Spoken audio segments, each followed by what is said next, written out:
ഇൻസ്റ്റാഗ്രാമിലും സോഷ്യൽ മീഡിയയിലും ബ്ലൈൻഡായിട്ട് കാണുന്ന കാര്യങ്ങളിൽ പോയി ചാടും. ഏറ്റവും വലിയൊരു എക്സാമ്പിൾ പറയാം, ജോബ് ഗ്യാരണ്ടി. ഇത്ര മാസത്തെ കോഴ്സ് എടുക്കൂ, ഇത് പഠിച്ചിട്ട് നിങ്ങൾക്ക് ജോലി കിട്ടിയിട്ടില്ല എന്നുണ്ടെങ്കിൽ മുഴുവൻ ഫീസും തിരിച്ച്. ഇതുപോലത്തെ ഗിമിക്സിൽ ആൾക്കാർ പോയി വീഴുന്നുണ്ട്. ഇതാണ് ഏറ്റവും വലിയൊരു മിസ്റ്റേക്ക് ഞാൻ കണ്ടിട്ടുള്ളത്. ഇതിൽ തന്നെ ആ ഒരു സ്റ്റുഡൻറ്റ് അവരെ സെൽഫായിട്ടുള്ള അവരുടെ സ്കിൽസ് ഡെവലപ്പ് ചെയ്യാൻ വേണ്ടിയിട്ട് നോക്കുക.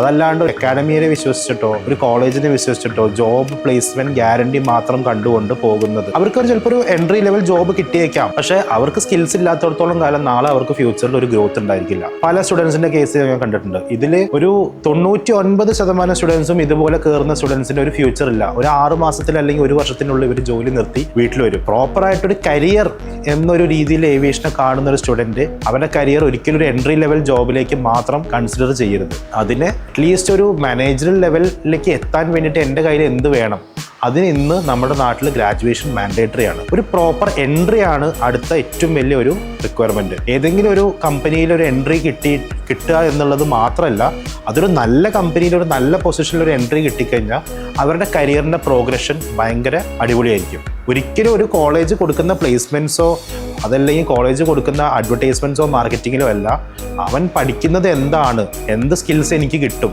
എന്തൊക്കെ സ്കിൽസ് ഞാൻ ഇതിൻ്റെ കൂടെ അഡീഷണൽ ആയിട്ട് നേടാം എന്ന് മനസ്സിലാക്കുന്നതാണ് ഒരു കറക്റ്റ് കരിയർ പാത്ത്.